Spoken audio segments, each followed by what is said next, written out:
Hello crafty friends, my name's Alicia, but you can call me Crafty Al. And today I'm going to be putting together my first set of cards using the April 2026 SheetLoad of Cards printable. I hope you'll stick around to see how they were made and get a few tips along the way.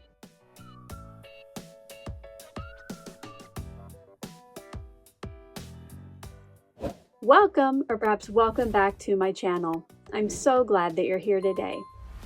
Yesterday I debuted the brand new SheetLoad of Cards for April 2026. This is a special 5x7 edition in honor of the 80th printable I have shared here on my YouTube channel. If you have not yet downloaded this, make sure to check out yesterday's debut video, which I do have linked in the description box below.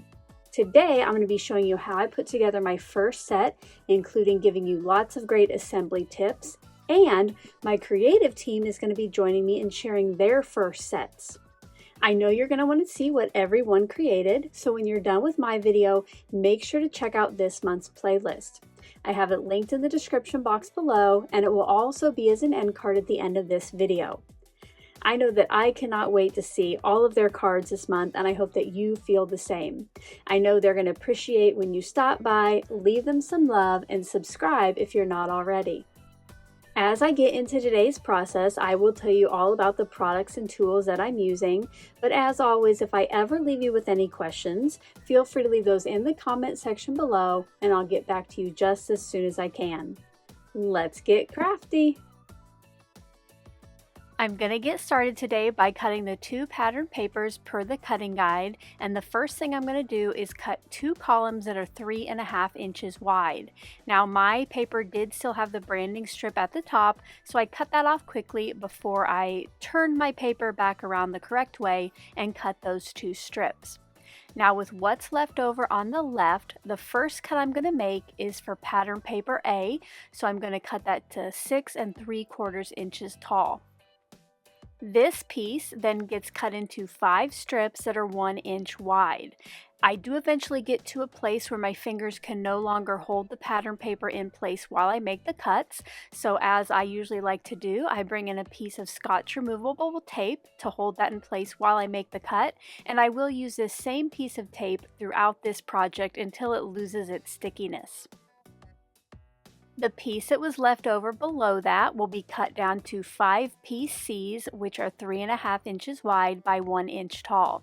So the first cut I make is at 3.5 inches, and then I cut this piece to 5 1 inch tall sections. This sketch does have some pattern paper left over, and I'll show you later how I use some of it to decorate the inside of the cards. Now I'm going to take those first 2 3.5 inch wide columns and cut them into pieces that are 4 inches tall. This will actually get me 6 pieces, so with that extra it will just be some again that I use to decorate the inside of the card. I cut the second pattern paper off camera. Now eventually, per the sketch, piece C will have a decorative edge cut or punch at the bottom. Now if you don't want to do that, which it's totally up to you, you could just cut that piece a bit smaller or leave it as wide. Again, make this sketch your own. CS1 will end up being your card base, and you'll want to note that there are some special scoring, folding, and adhering instructions on this piece. Now if you don't want to use 10 sheets of cardstock, you could always use pre-made card bases. While I cut CS1, I would like to take a minute to recognize some special channel members. In the month of March, I had some of them earn their 1-year membership badge, and their names are scrolling up on screen now.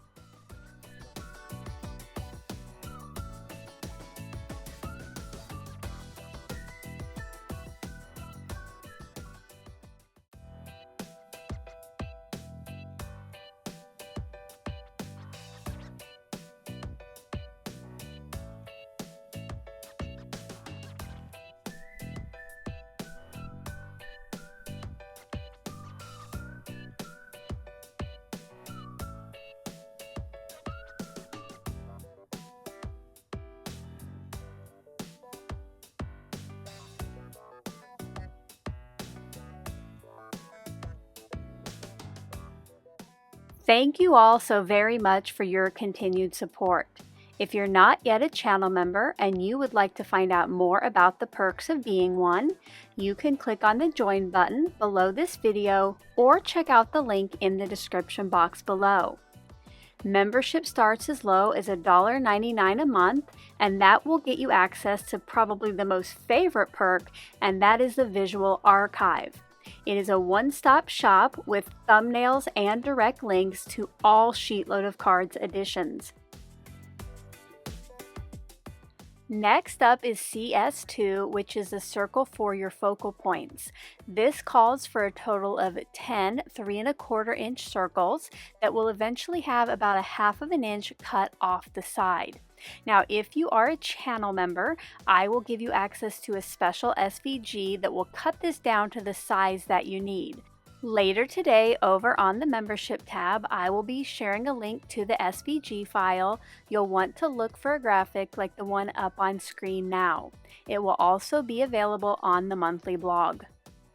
For my sentiments today, I'm going to do a little something different. I created a punny sentiment to go with my papers with the mushrooms in there, and I did fit this in the 3¼ inch circle and put it a little to the right so I could cut off that extra. Now, I do not have this ready for members just because it is kind of specific, but if you are a channel member and would like this printable, feel free to reach out via email. I printed 2 of these sheets on lightweight white cardstock, and before I can take them off camera to do the die cutting with the Deckled edge circle, I did cut each of the sheets in half. Here's a look at those cut out. I do still need to trim some off the left, and I ended up taking off a little over ½ an inch because my circles did start out larger. I love the Deckled edge and think that rustic edge will go nice with the mushroom paper. That straight edge will eventually get aligned alongside the pattern papers on my card front. You can always replace this focal point with a different shape or maybe a die cut image or ephemera. Let me know down in the comment section below what you might use for your focal points this month. Finally, for cutting, we're going to do CS3, which you'll need a sheet and a scrap for, and you're going to cut these until you get 10 pieces that are 3½ inches wide by 2 3/4 inches tall. For mine, I chose Latte cardstock. I thought that went well with the mushroom paper, and I first cut that large sheet into 3½ inch strips and then rotated each of those and cut them into pieces that were 2 3/4 inches tall. Now is a good time to remind you that you don't have to write down any of these dimensions. Make sure to check out yesterday's video so you can download the free printable. It's time to turn the CS1 pieces into bookbinding card bases. I do have some directions written out, but I'm going to show you how to do that. For this, I'm using my mini Scor-Buddy, and I'm going to score the CS1 piece at 5 inches and 6 1/4 inches. This piece then gets folded in half with the 5-inch score, and then you're going to fold it back on itself at the 6 1/4 inch score. Now, we're not going to adhere it together right now, but eventually when you do, that little section on the left will stay closed and only part of the front of the card will open, and that's where you get the bookbinding idea. Although I think having some kind of scoring tool in your crafty arsenal is a must, I know not everyone does. So for the final card base, number 10, all I'm going to do on camera is fold this in half by hand, and then later I'll show you how you can achieve that same bookbinding card base without a scoring tool. I finished folding those off camera, and now it's time to turn these into our bookbinding card bases with that special adhesive. You'll want to flip it so you see the inside of the card, and then add your adhesive of choice to that little center 1 1/4 inch strip. Now when you adhere that together, only that front portion opens, and you'll see here that these cards will still stand on their own. While I work on adhering some more of those together, let me know down in the comment section below if you've ever made a bookbinding card, and if so, how long ago that was. And did you make a standard A2, a 5x7 like I am, or a different size? I can't wait to read your answers. In order to tone down some of that stark white on my sentiment piece, I'm going to be using Latte ink and a blender brush to add a little color to the outside of these partial circles. I thought this would go much better with the mushroom paper, and it adds a little more depth and texture to the cards. Now, while I did leave my card bases a stark white, you could definitely add some color to those in the same way. Another way to add texture to your cards is one of the alternative ideas on this month's printable, and that is to emboss the CS3 piece. For my set, I'm going to add a little faux texture to those pieces, and that is with this wood slice background stamp from Tailored Expressions. I am going to set this up in my MISTI and use Latte ink on the wood slice stamp to get a tone-on-tone look on each of those pieces. I think this rustic wood slice goes well with the decal edges and once again that mushroom paper. Let me know down in the comments section below how you might add some texture to your CS3 pieces. Pattern paper piece C calls for a decorative edge to be punched or die cut at the bottom. You could use a border punch like the one here on screen, but for my cards today, I'm using one of the torn paper edges dies from Spellbinders. I think this decal edge goes perfectly with my sentiment circles. If you don't have any similar border punches or dies, you could always use decorative scissors, you could tear the edge if you have a decal trimmer, or you can just cut this piece to about 3/4 of an inch tall and just leave both edges straight. Now all of the pieces are ready, so it's time to start assembling the cards. You'll want your piece A and C to be the same pattern and piece B to be the coordinating. On this first card, I'm going to place pattern paper A on that little section on the left that does not open up, and then I'm going to place down my piece of cardstock or CS3 at the top. I try to get even borders on those outside edges, and then when I go to place pattern paper piece B, this is going to go at the bottom. Now, depending on how your cutting went, you'll want to find the correct way to put it on. You notice I kind of flipped mine around so that I could get the outside edges of this piece even, and it did leave a little bit of an opening between those two pieces, but no big deal because pattern paper piece C will cover that right up. For the second card, I'm going to show you a little bit of a different way you can put these together.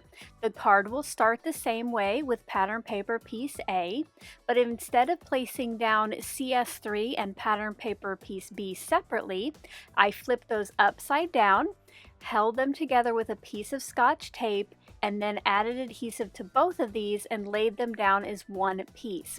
This way you only have to get those outside edges even, and it's just one less step. Once you place on pattern paper piece C, these cards look pretty much the same. Let me know which way you think you'll put yours together down in the comment section below.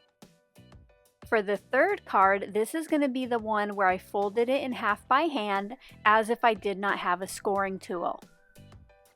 Once again, you'll start with the pattern paper piece A strip. Instead of centering it on the section on the left, you're going to adhere it so the outside edges have that 1/8 of an inch border. Then you'll want to place your other 3 pieces over on the right part, and you'll look to get that 1/8 of an inch border on the top, bottom, and right. You can choose whichever way you want, putting the background down as one piece or 2. At this point, you could leave the card as is with that wider section between the pattern papers. You could put some twine there, you could put one of those sticker strips, but now I'm going to show you how you can do a little faux scoring or make the same fold. To do this, I'm going to mark with my fingernail halfway between the left and right pattern papers at the top of the card front.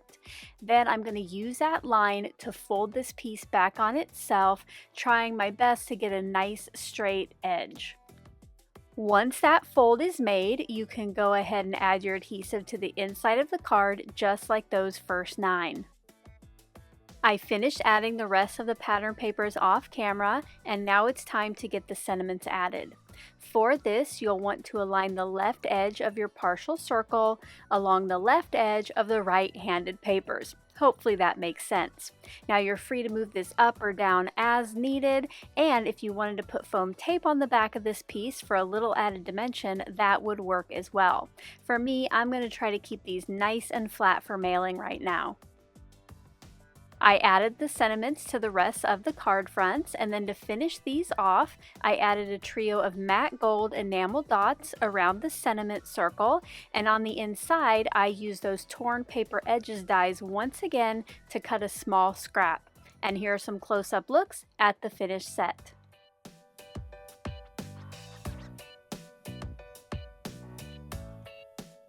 I hope you enjoyed seeing how I put my first set of cards together using the April 2026 Sheetload of Cards.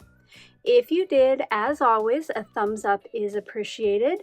Let me know what your favorite tip from today's video was down in that comment section below. Now don't forget to go see what the team created by using the playlist linked in the description box or as an end card here in just a few seconds. Until my next video, I hope you're all having a crafty day. Bye-bye. Thank you so much for taking the time to watch all the way to the end of the video. I hope now you'll consider clicking on one of the videos or playlists I have linked above. And if you are interested in any of the products or tools I used in today's video, I do have some links in the description box below.